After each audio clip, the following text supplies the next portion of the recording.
Welcome, generals. In today's video, I am going to be doing an epilogue of my first campaign because I have decided after the Battle of Gettysburg, in which I got some pretty poor. I won the battle, but my army was so shattered that it was really impossible for me to go forward. So at that point, when a campaign goes badly, you need to sit back and you need to really think about and reflect about, why did I fail?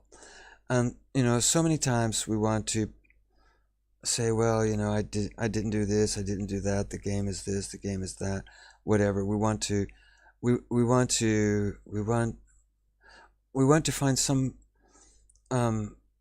something that impacted the campaign, which essentially wasn't our own fault. But what I found was, when I played my first Legendary Union campaign, I failed in that campaign too. And what I did after that campaign was I took time out and I just thought about, how did I play that game? How did I play that campaign?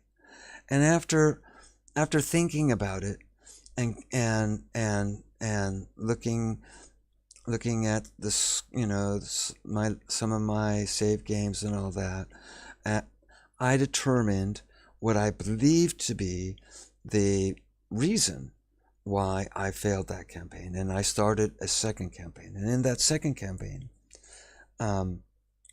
I was successful, and I took the campaign all the way to the end and captured Richmond.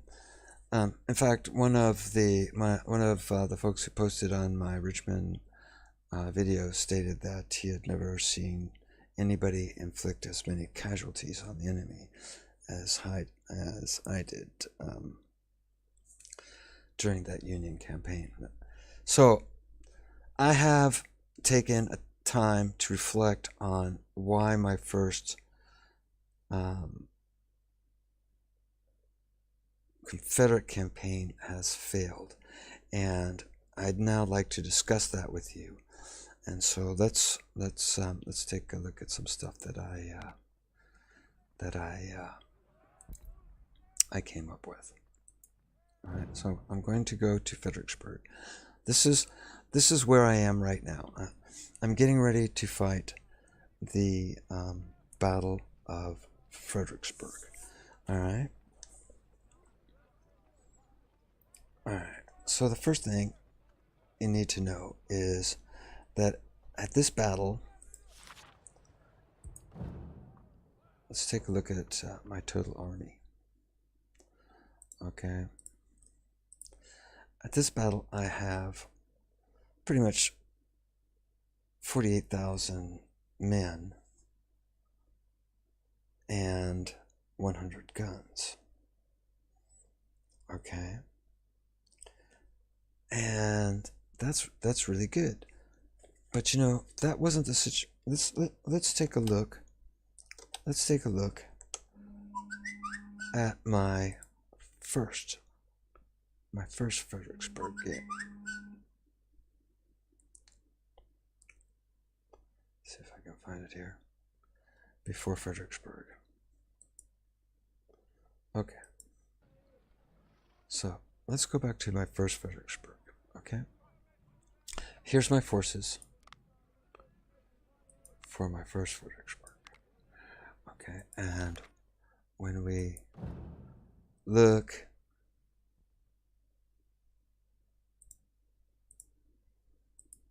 at how many troops I have, notice I have 46,000. Okay. Now that is almost 2,000 less than what I had and what I have right now in this first campaign. So I obviously changed something, and what I did was I took a look at things like this game, and I looked at my men, I looked at the composition of my troops, I looked at my career. I looked at a lot of things. Okay, and one of the really important aspects of playing Ultimate General Civil War is that when whatever side you choose, you have to take that side's strengths and build on them. So that, for example, when I was playing the Union, okay, now the Union starts off in the real war, in real life, with poor quality troops. Okay, so you have to try to build those veterans, and that's why, in my opinion, the first thing that you max out in your career is medicine. All right, in the Union. Okay, because those guys that die, or those guys who would have died if you didn't have medicine, come back to their units and they bring back their weapons with them. Okay, you as the Union have almost 4 to 5 times more men available to you in the population in the South. So politics, okay, which brings you more money and more people, this isn't something that you have to worry about, because you are going to have plenty of men and plenty of money in fighting that campaign. No, what turned the tide for the Union, and the turning of the tide was in building a professional army, which really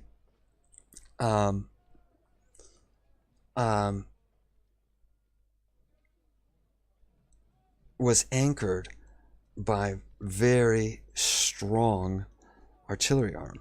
And in my Union campaign, by the time I get to Richmond, I think I had like 6 3-star artillery regiments, brigades. So that is what works for the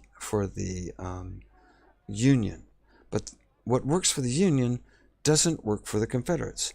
And what I've found is, when I look back at my saves, such as this one here, and I look at what I've done, and what I see is, because that Union campaign was so long, I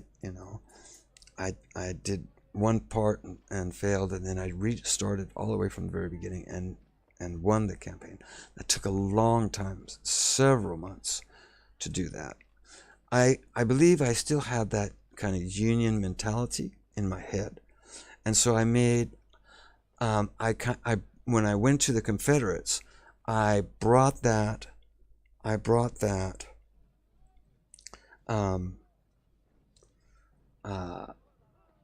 that same mentality to the Confederate side, and that was my downfall.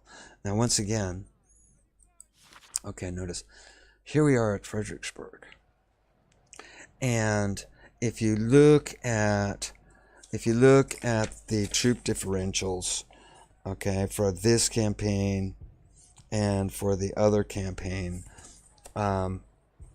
what you see is that I actually have like 2,000 more men here at Fredericksburg than I did in the campaign that I'm currently running now. But what was the difference? Was it my fighting abilities, this and that? No, the difference is that at Fredericksburg, I bought soldiers. And it was at Fredericksburg, when I had to buy soldiers, that is when I knew my campaign was starting to go off the tracks. You shouldn't need to have to buy soldiers. You should be concentrating on weapons. Okay, so that I had an inkling all the way back to Fredericksburg that things weren't going well for me. All right, let's talk about some of those things. Okay, well, one of the first things I noticed was that my generals, look at this first perk on my general here. It's ammo. Okay, and then the second perk is artillery. Well, those are the two perks you need on your generals for the Union side. Okay, which stresses artillery. Okay, because once the artillery starts getting up to a very high efficiency rating, it starts firing much faster, and it goes through ammo like crazy. So everything that you can do to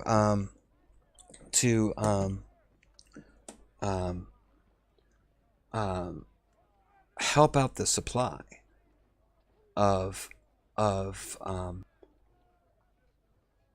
and the efficiency of your artillery for the Union side, that is a good thing. That is what you need to do to win that campaign. But the Confederates, they didn't have the manufacturing base to be putting out all these weapons and all this stuff. What was their real advantage? Their advantage was that they had very good troops. So they didn't start off with a bunch of city slickers. They started off with a bunch of folks who knew how to use weapons. So their army was already a very good veteran army. And so your task in playing the Confederates is to play to that strength. And that is very good infantry with very good weapons. Okay? And I wasn't doing that, as you can see there. In the career side,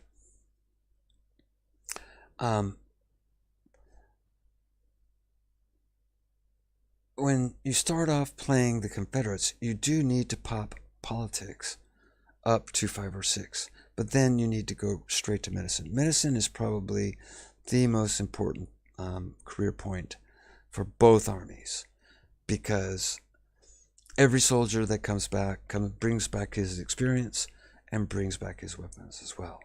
But the difference, okay, between the Confederates and the Yanks is that while the Yanks have plenty of men and plenty of money, the Confederates, they don't. They are vastly outnumbered.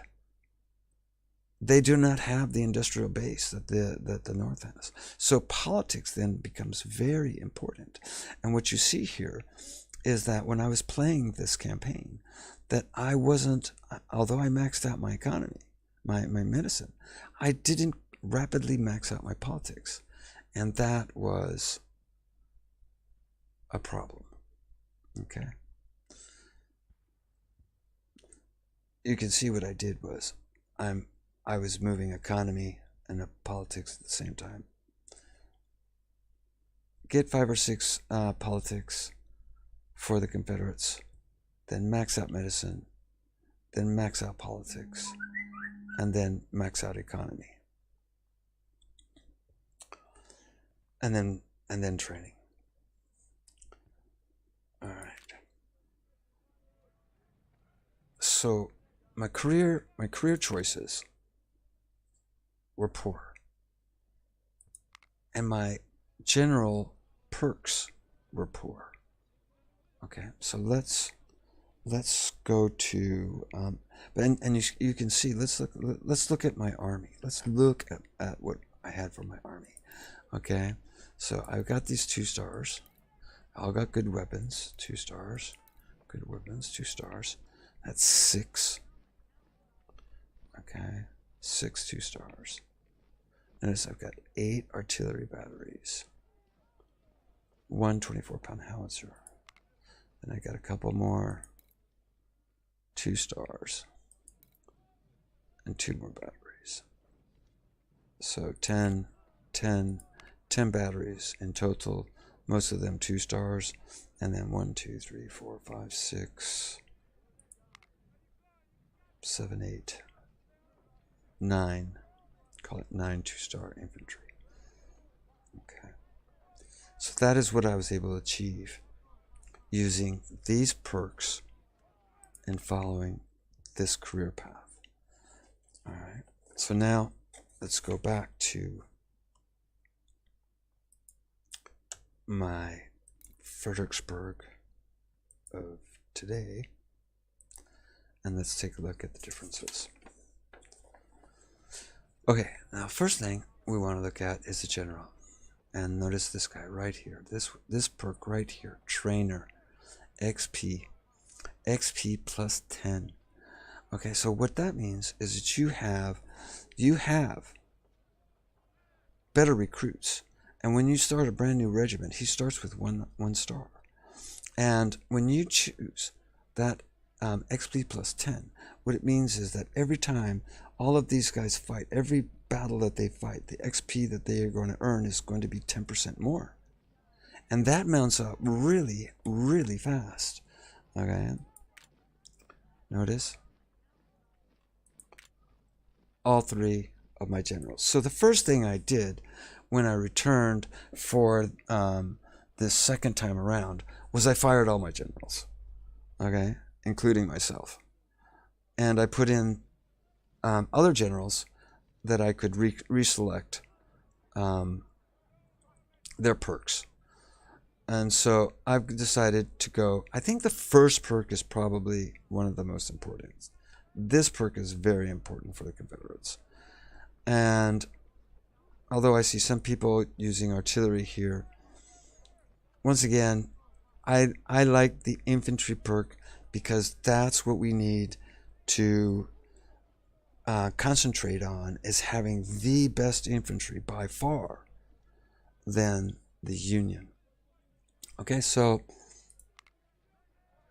Ewell here also has the infantry perk, and that's the way I'm going to work it. Look at my career. Notice I'm up to 10 on my politics, and the other one I wasn't. My economy is now being pumped up. So that's a big change in my career points, in the way I did my career points, and had a big influence on how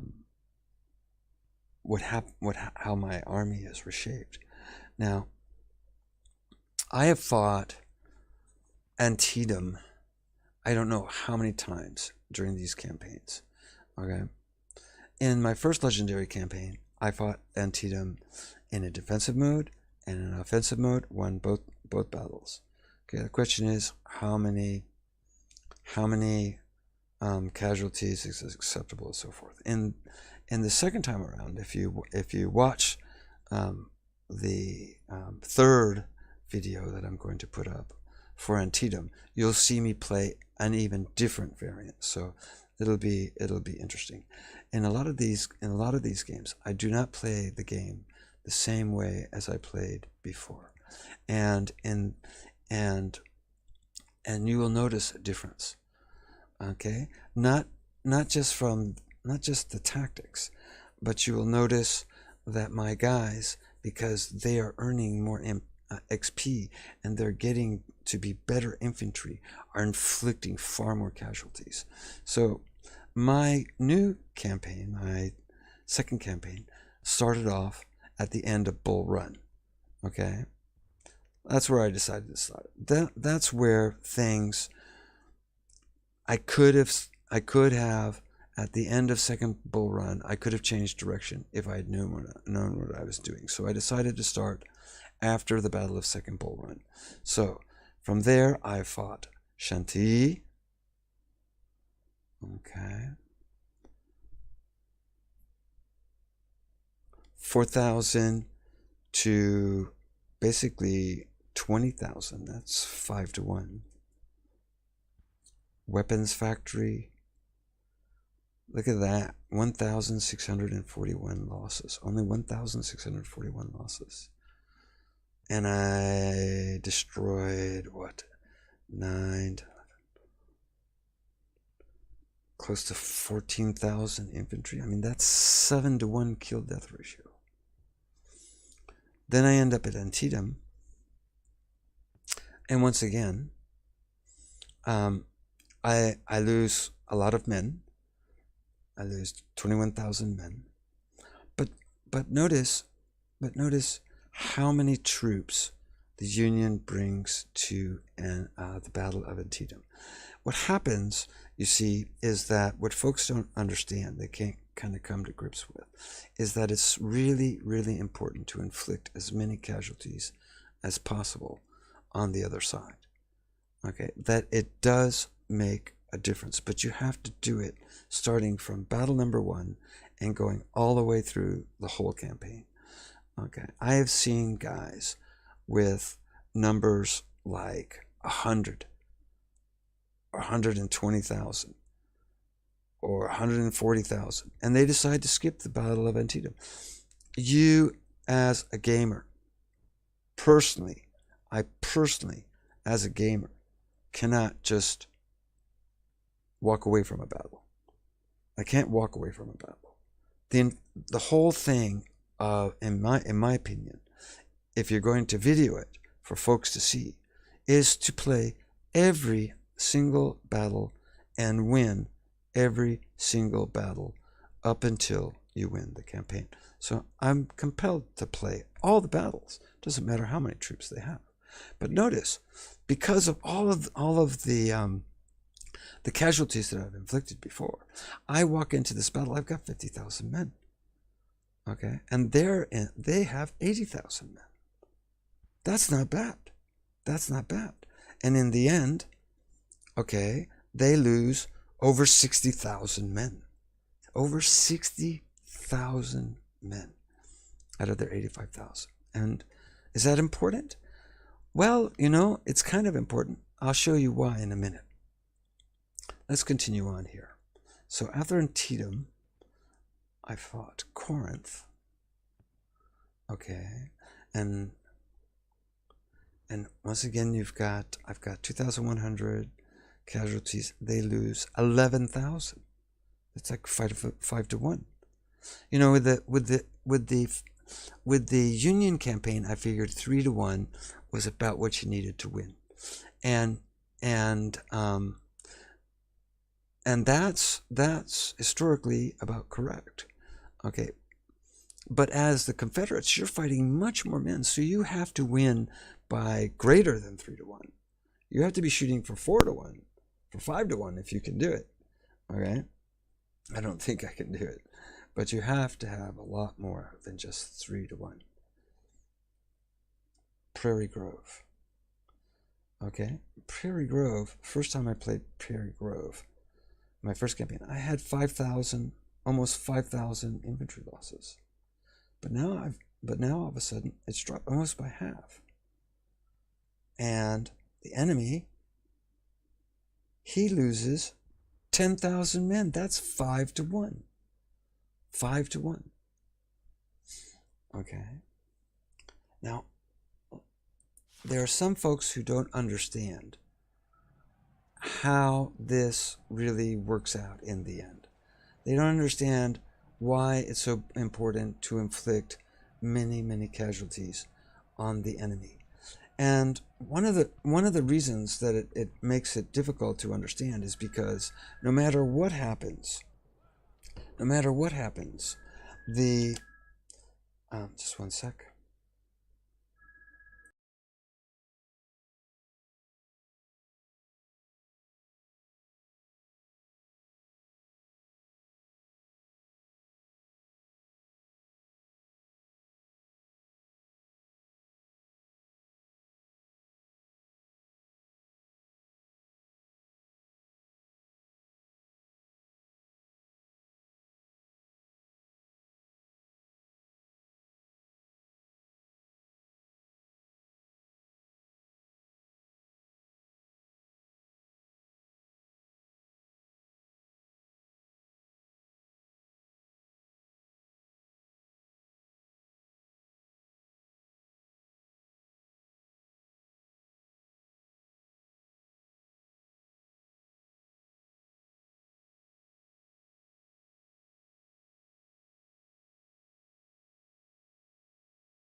Sorry, I had an important phone call there. So we're talking about casualties and why they make a big difference. Okay, as you go through the Confederate campaign, the Yanks, because their population literally overwhelms the South, are always going to have more men than you. Okay, and you're going to say, but why? How does this, killing off, how does that apply? I mean, I can't, it doesn't seem to make any difference, but it makes a huge difference. And as I tried to show, anybody who watched my Union campaign will see, is that even though when I get to Richmond, they still have, I don't know how many, like almost 100,000 men. Okay, that doesn't matter. It doesn't matter. The actual numbers of men doesn't really matter all that much, because if you were slaughtering all of these guys and in the end they have nobody, then there wouldn't be a campaign, right? So it has to continue. They have to have, when you have a grand battle, you're going to have a grand battle, and if you're Confederates, you're going to have to be outnumbered. Okay, so it's part of the game. So you will probably almost always be outnumbered in grand battles. Okay, and if all you're doing is centering on grand battles, then it will not make any sense whatsoever to you as to why you need to kill as many people as possible. But here's the reason why you need to kill as many people as possible, and that is their training and their armory. Okay, the more folks that you destroy during these battles, the lower their training and their armory is. And when you see folks who have 100,000, an army of 100,000, okay, when you see folks who are using, for example, they're using this scaling technique in which they fight the very minimum of troops using this exploit, really, so that they can fight the very minimum enemy troops and overwhelm them very easily and win very easily. What you see in these battles is they're actually shooting themselves in the foot, because you want as many people to fight in these minor battles as possible, because it is in the minor battles where you can wipe out their entire forces. And when you wipe out their entire forces, all of those forces that are in that battle, they're gone. Okay, and if they're 2-star or if they're 3-star, and you wipe them out or capture them, okay, you make a big hit on their training and their armory. So the numbers aren't so much important. They're not important. You're always going to be outnumbered. The question is, what are the quality of troops that you are going to face? That is the question. And if you don't hammer the other side, what you also see in folks that use the scaling technique is that not only do the army sizes up here, not only do they grow and grow and grow, but their training and their armory gets to incredible levels, such as 80 or 90%. And when you have these numbers, what that guarantees is that you'll be fighting the minimum force in the minor battles, but they'll all be 3-stars. And when you go into a major battle, you'll be fighting a large force, and they'll all be 3-stars. Okay, they'll all be 3-stars. Okay, so in the end, by the time you get to Washington, you're going to be facing 100,000 3-star units. 100,000 men of 3-star units. Is your army prepared for that? All right. That is why you need to destroy as many folks as possible. It's not that it affects the numbers. It's that it affects the quality of their training and their armory. So,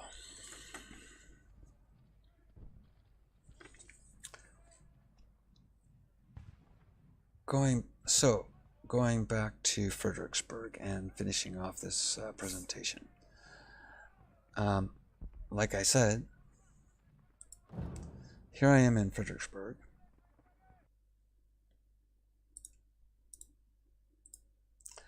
I have 48,000 men. And the first time I had 46,000 after having bought, I think, 4,000 troops. So, that's a big difference. I fought Antietam in both campaigns. Okay. In this campaign and Antietam, I had 50,000 troops. I've had 2 minor battles, and I've almost recouped my army back up to 50,000. All right, let's take a look at that army. Okay, in my first campaign, okay, I had 21 brigades of infantry. Okay, and of those 21 brigades of infantry, 9 of them were 2 stars. So take a look at my army now. 1, 2, 3, 4, 5, 6, 7, 8, 9,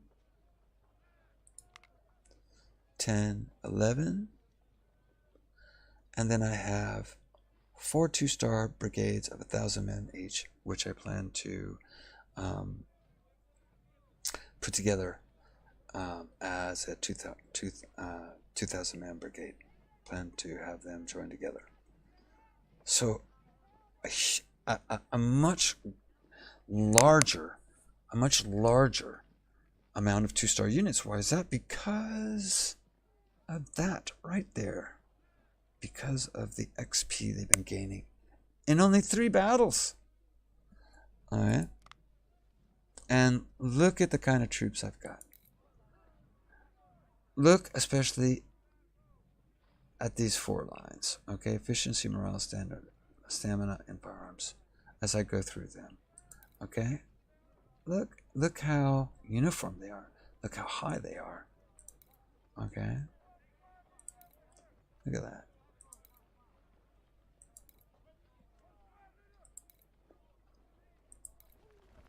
So these guys are not only good. I mean, in my first time in Fredericksburg, I think I had like 3 or 4 that were in 60s. I just went through 9 brigades, and I think they were all in the 60s. 67, 67, 67, 66. These guys are brutes. These guys are brutes. All right, 64, 62, 63. They're brutes. Okay. These not so much. I didn't have the money to spend to keep them up. Just enough money to keep them in 2 stars. Okay.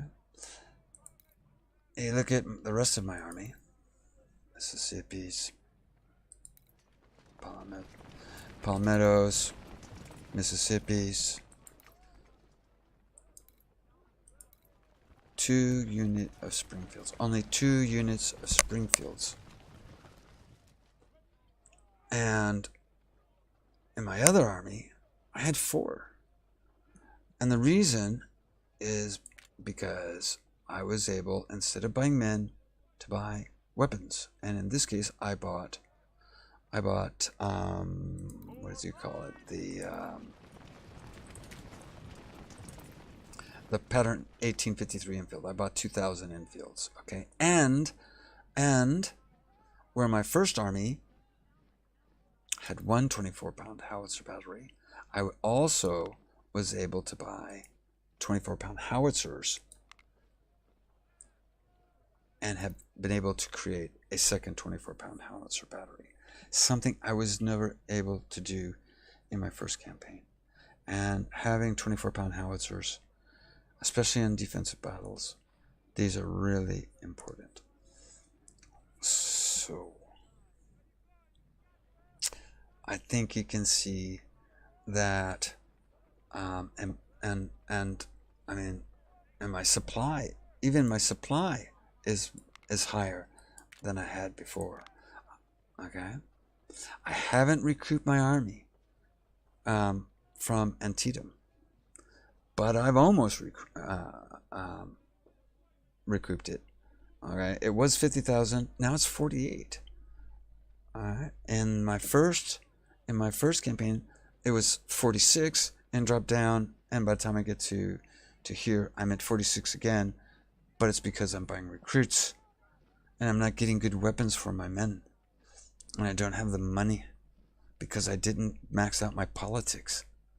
All right, all big reasons why my first campaign failed.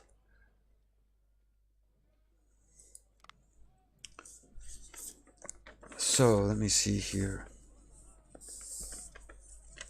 So in conclusion, I think when we're fighting these campaigns, especially at the higher levels, but also at the lower levels, we should try to first understand the war itself. How was the war fought? What strengths and weaknesses did the two sides have? And I think the game is a very good simulation of how you have to use the strengths of each side in order to win, especially in legendary mode.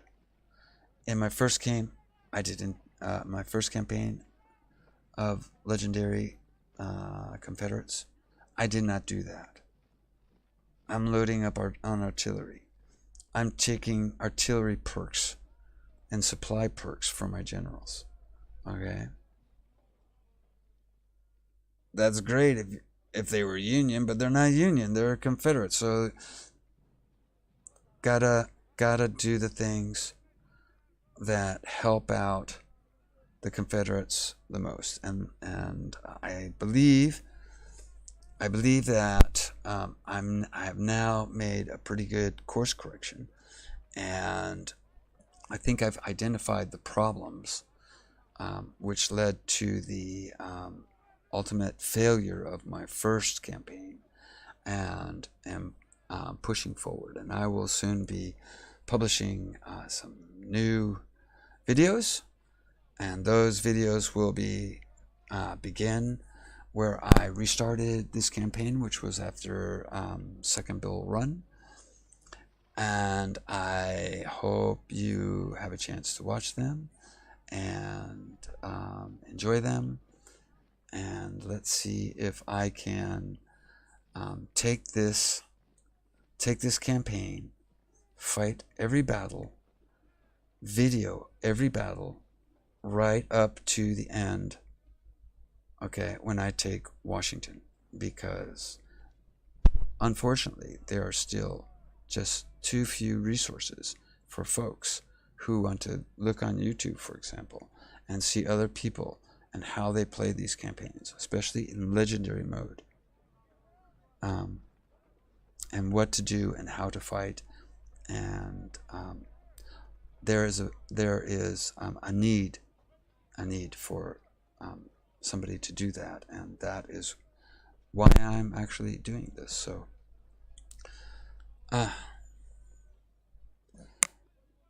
we'll do it. I hope. I'm sorry for the long speech. I think it was important for me to reflect on why I had to stop my first campaign, and I believe I have found the underlying causes. And now it's time, and hopefully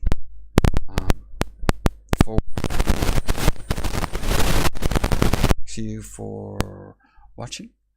And like I say, I'll soon be posting new videos, and we'll see how this plays out. And until then, I'll see you later.